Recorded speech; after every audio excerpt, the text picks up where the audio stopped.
कहते हैं दिल्ली की गद्दी का रास्ता यूपी से होकर गुजरता है और यूपी की 80 सीटों के लिए पक्ष और विपक्ष की किलेबंदी तेज हो गई है। आज अलीगढ़ से पूर्व सीएम कल्याण सिंह की दूसरी पुण्यतिथि के मौके पर बीजेपी की तरफ से अमित शाह ने प्रदेश की सभी सीटों को जीतने का ऐलान कर दिया। आपको बता दें कि पश्चिमी उत्तर प्रदेश में बीजेपी की हालत थोड़ी टाइट नजर आती है, लेकिन एनडीए में ओम प्रकाश राजभर की एंट्री के बाद बीजेपी का दमखम बढ़ा है। आइए आपको बताते हैं कि आखिरकार क्यों पश्चिमी यूपी को बीजेपी की प्रयोगशाला कहा जाने लगा है और क्या है पश्चिमी यूपी में राजनीतिक दलों का चुनावी समीकरण।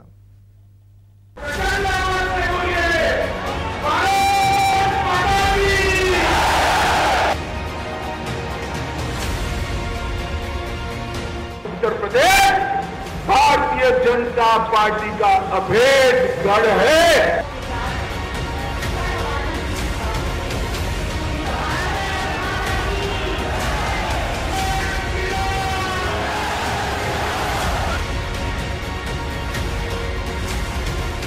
अस्सी की 80 सीटों पर कमल लाएंगे।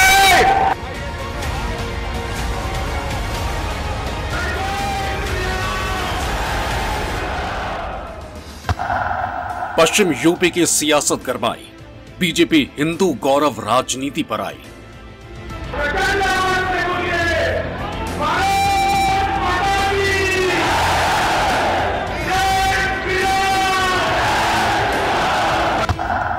अस्सी में से 80 सीटें जीतने का ऐलान, विपक्ष का नहीं बचेगा नामो निशान।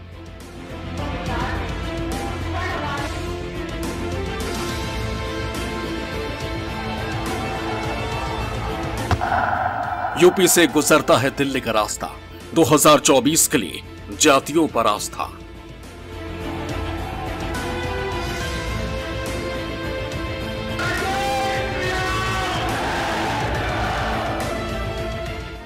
ये देश का वो सूबा है जहां से दिल्ली दरबार का दरवाजा खुलता है।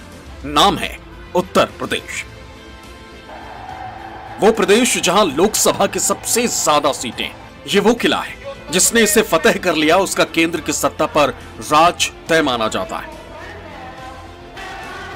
और यूपी के किले से देश की सियासत पर तीसरी बार वापसी के लिए भारतीय जनता पार्टी ने अपनी जोर आजमाइश तेज कर दी है। उत्तर प्रदेश के पूर्व मुख्यमंत्री कल्याण सिंह की दूसरी पुण्यतिथि को बीजेपी हिंदू गौरव दिवस के रूप में मनाने जा रही है। दरअसल में जिस तरीके का ये कार्यक्रम का आयोजन किया गया, ऐसा लगता है कि इस मौके से भारतीय जनता पार्टी अपना पश्चिम से, यूपी के पश्चिम से शक्ति प्रदर्शन करने जा रही है। शक्ति प्रदर्शन से कम नहीं है। 2024 के चुनावी आगाज ये लगता है, जिस तरह की ये तस्वीरें यहाँ पे दिखाई दे रही है। और ये तमाम बड़े नेताओं को एक मंच पे बीजेपी के इकट्ठा करके एक संदेश देने की कोशिश की जा रही है। मौका पूर्व मुख्यमंत्री कल्याण सिंह की दूसरी पुण्यतिथि का था। भारतीय जनता पार्टी पूर्व सीएम कल्याण सिंह की पुण्यतिथि को हिंदू गौरव दिवस के तौर पर मना रही और इसी हिंदू गौरव दिवस के जरिए बीजेपी अपने कमजोर गढ़ पश्चिम यूपी को साधने की पुरजोर कोशिश कर रही है। इसी कड़ी में अलीगढ़ के मंच से केंद्रीय गृह मंत्री अमित शाह ने अपने चिर परिचित स्टाइल में जनसभा में मौजूद लोगों से हाथ उठवाकर भाजपा को जिताने का संकल्प दिलवाया। केंद्रीय गृह मंत्री अमित शाह ने उत्तर प्रदेश के लोगों से 2024 के चुनाव में लोकसभा की 80 की 80 सीट पर भारतीय जनता पार्टी को जिताने की अपील की। अमित शाह ने जनता से यूपी को बीजेपी का अभेद किला बनाने का भी आह्वान कर दिया। 2024 में चुनाव आने वाला है। आप बताइए, 73 सीटों का रिकॉर्ड तोड़कर 80 की 80 सीटों पर कमल खिलाएंगे क्या? अरे हम सब जोर से उन्हें खिलाएंगे।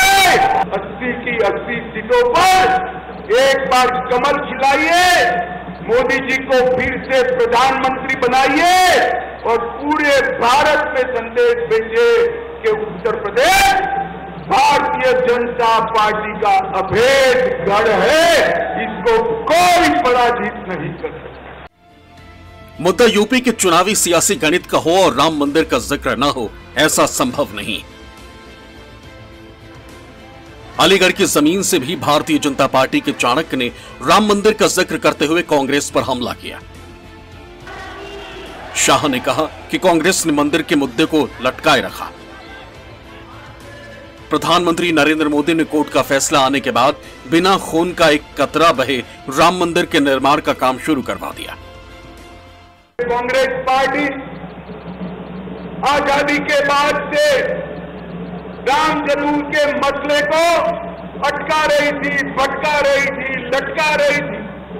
मोदी जी ने राम जन्मभूमि के मसले को कोर्ट का जजमेंट लाकर, कोर्ट का जजमेंट आते ही एक दिन बड़े सवेरे खून का कतरा बहाए बगैर प्रभु श्री राम के मंदिर का भूमि पूजन करने का काम कर दिया। पूर्व सीएम कल्याण सिंह को याद करते हुए मुख्यमंत्री योगी आदित्यनाथ ने उत्तर प्रदेश में बीजेपी शासन की तारीफ की।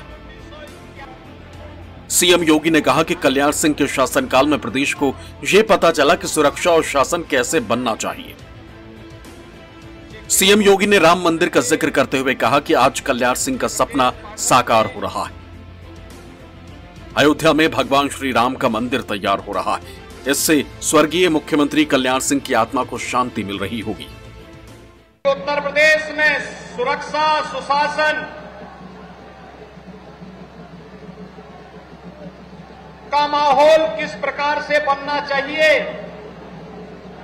सन 1991 में पहली बार जब भारतीय जनता पार्टी की सरकार प्रदेश में बनी थी, तब उत्तर प्रदेश वासियों को इस बात का एहसास हुआ था। आज अयोध्या में जहां भगवान राम का भव्य मंदिर बन रहा है, वहीं काशी में काशी विश्वनाथ धाम, ब्रजबीर का विकास और विकास की वे सभी बड़ी परियोजनाएं जिनके बारे में कभी सोचा ही नहीं था, लेकिन आज वे मूल रूप लेती हुई दिखाई देती है। उत्तर प्रदेश वासियों की ओर से एक बार फिर से हृदय से स्वागत और अभिनंदन करते हुए सभी बाबूजी को विनम्र श्रद्धांजलि अर्पित करता हूं। कल्याण सिंह के नाम पर बीजेपी के हिंदुत्व पॉलिटिक्स का असर क्या है और कितना होगा, ये तो चुनाव में जनता तय करेगी। लेकिन हिंदू गौरव जनसभा में उमड़ी भीड़ और लोगों के उत्साह से बीजेपी गदगद जरूर है।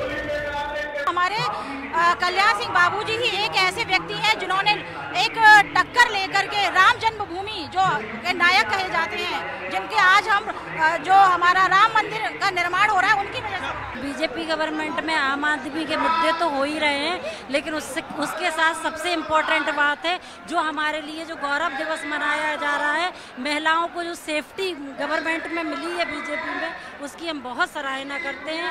और जो मतलब गुंडा राज है वो खत्म है एक तरह से, वो सबसे महत्वपूर्ण मुद्दा था महिलाओं के लिए। हमारा बिगुल चुका है हिंदुत्व का, सर्वोपरि हमारा राष्ट्र प्रेम है। अगर हम राष्ट्र के लिए न्योछावर हो गए तो सबसे पहले हमारा राष्ट्र है। हमारा राष्ट्र आगे बढ़ेगा तो अब नवयुवा भी बढ़ेगा, हमारा देश तरक्की करेगा। उत्तर प्रदेश के पूर्व मुख्यमंत्री कल्याण सिंह को श्रद्धांजलि देने के लिए बीजेपी के बड़े बड़े दिग्गज नेता आज अलीगढ़ में मौजूद रहे। एक संदेश देने की कोशिश की गई, 2024 की रणनीति को साधने की कोशिश की गई, क्योंकि अगर आंकड़े देखा जाए तो 2014 के मुकाबले 2019 के लोकसभा चुनाव में पश्चिमी उत्तर प्रदेश की बात करें तो कुछ बीजेपी को दिक्कत हुई थी, कुछ सीटें कम हुई थी। वहीं 2017 के विधानसभा चुनाव के मुकाबले 2022 में पश्चिमी उत्तर प्रदेश में बीजेपी को नुकसान उठाना पड़ा। ऐसे में अब बीजेपी पश्चिमी उत्तर प्रदेश को साधने के लिए चाहे वो ओबीसी का कार्ड हो या फिर हिंदुत्व का कार्ड, दोनों को जोर शोर से उठाने की कोशिश कर रही है। भले ही 2024 के लोकसभा चुनाव में अभी 6 महीने से ज्यादा का समय बचा, लेकिन अभी से ही सभी पार्टियों ने 24 के रण में अपनी पूरी ताकत झोंक दी है। दोनों तरफ अपना अपना कुनबा बढ़ाने की कवायद हो रही है। देश की तमाम विपक्षी पार्टियों ने बीजेपी को पटखनी देने के लिए इंडिया अलायंस बना लिया, तो बीजेपी भी एनडीए का कुनबा बढ़ाकर राज्यों में सियासी समीकरण को रीसेट करने में जुट गई है।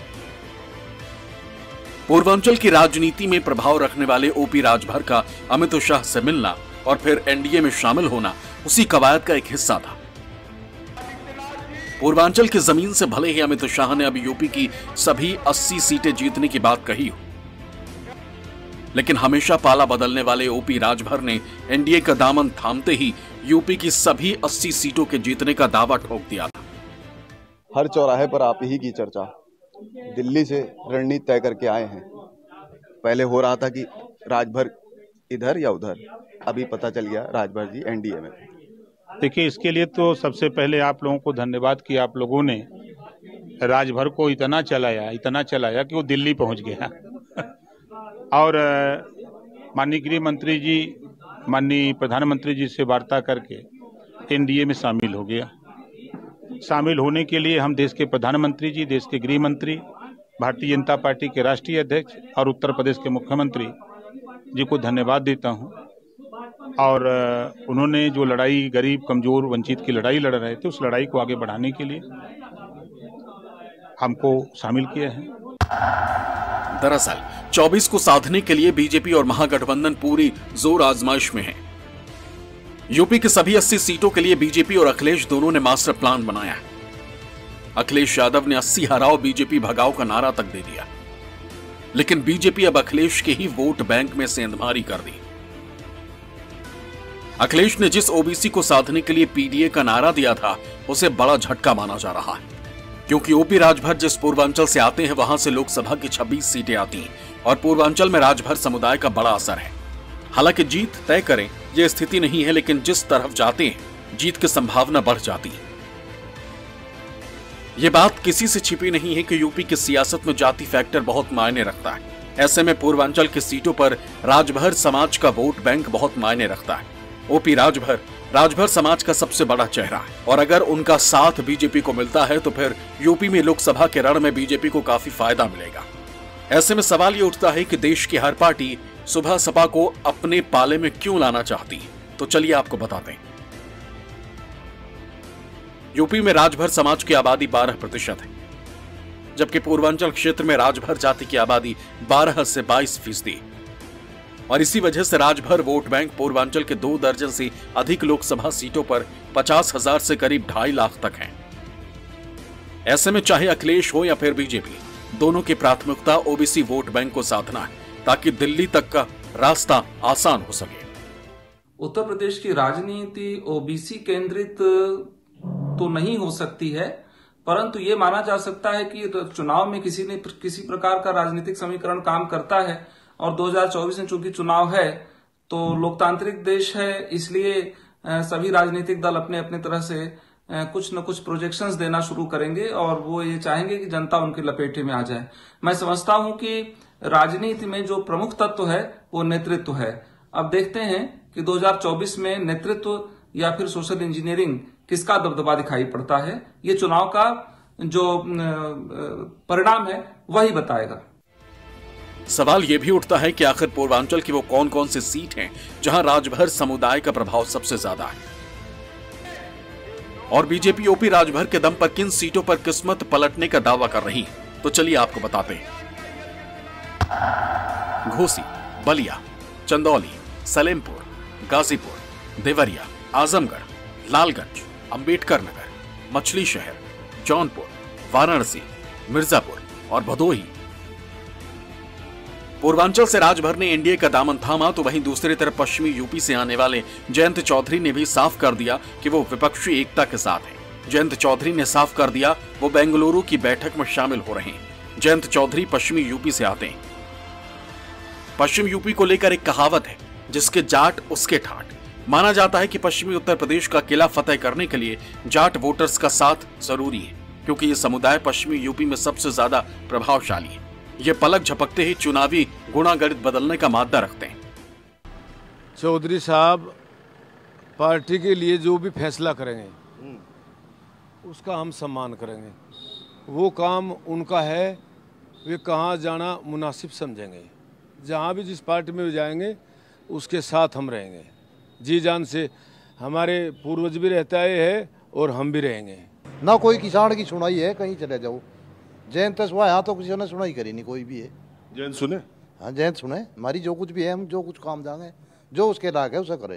तो कहीं तो सरकार में है नहीं, जयंत सुन के क्या है नहीं कहीं जी तक तो जी भी है, वह उसी की कह लेंगे। यहाँ तो इलाका कोई इन्नू तो सीधे छड़े कोई राय करे। अभी हम ये उसमें ना जाकर कांग्रेस और उसकी अखिलेश के साथ रहे। हम भाजपा के समर्थक ना है ना रहे। हम तो चाह जो गठबंधन है ये मजबूत हो, जो विपक्ष का वो चल रहा उसमें बढ़िया रहेगा। पिछले 2 लोकसभा और विधानसभा चुनावी नतीजों को देखें तो दोनों ही बार लगभग जाट बीजेपी के साथ ही रहे। यही वजह है कि चुनाव लोकसभा का हो या विधानसभा का, सरकार बीजेपी की ही बनी। लेकिन एक बार फिर से समीकरण बदलता दिखाई दे रहा है। लेकिन किसान बिल को लेकर जाटों के बीच अब बीजेपी को लेकर कुछ नाराजगी दिखाई दे रही। पश्चिमी यूपी में जाट जयंत चौधरी को अपना नेता मानता है, इसलिए कहते हैं जयंत जिस तरफ जाएंगे जाट वोट उस तरफ मुड़ जाएगा। आपको पश्चिमी यूपी में सीटों का गणित समझाते हैं।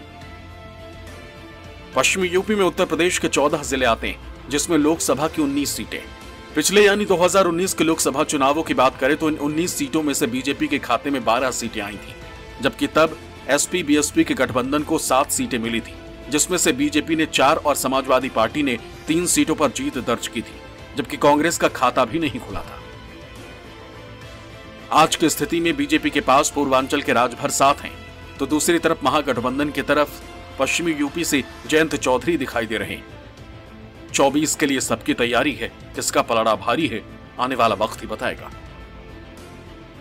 अलीगढ़ से प्रशांत देव के साथ ब्यूरो रिपोर्ट, न्यूज़ 24।